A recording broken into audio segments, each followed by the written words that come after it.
CNN fired you for speech they deemed anti-Semitic. Why? Yeah, I don't know. They still haven't told me that. They never told me it was anti-Semitic, and it wasn't anti-Semitic. Well, for people that don't know, what did you say that allegedly got you fired? We're gonna play That the got clip you too. fired. We have an opportunity to not just offer solidarity in words, but to commit to political action, local action, and international action that will give us what justice requires, and that is a free Palestine from the river to the sea. Yeah, I gave a speech at the United Nations.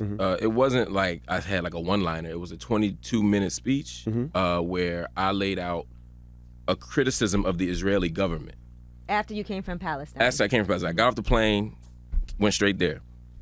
And after I gave that interview, there was some pushback. Some people were criticizing me.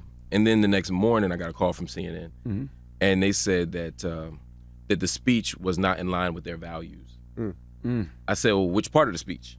Did y'all hear the whole speech? they didn't even tell me that. They didn't tell me, what part of the speech. They didn't tell me how much of the speech. They didn't. It's just the whole speech. So I said, cool. And that was kind of the end of that conversation. A lot of people focused on the last line of the speech where I said, free Palestine from the river to the sea.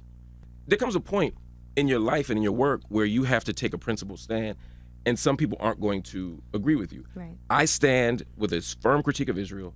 I stand in solidarity with Palestinian people, and I also stand against anti-Semitism. Those aren't competing claims. You know what I mean? You can love Jewish people and say that Jewish lives are not worth more than Palestinian lives, that Israeli lives are not worth more than Palestinian lives. And I can say also that everybody who criticizes Israel doesn't hate Jews, and I would hope that most don't. It's interesting because a lot of criticism will come from people who don't really know what's going on and have never been there. Right.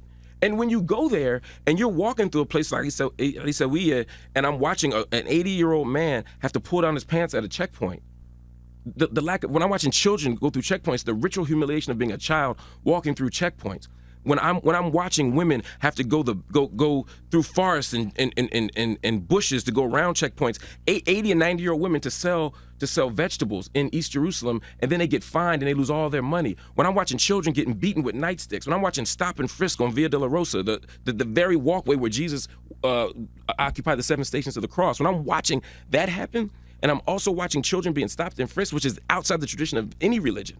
When I'm watching people being killed and maimed, and I'm watching this, there's no way I can see that and not speak out against it. Right.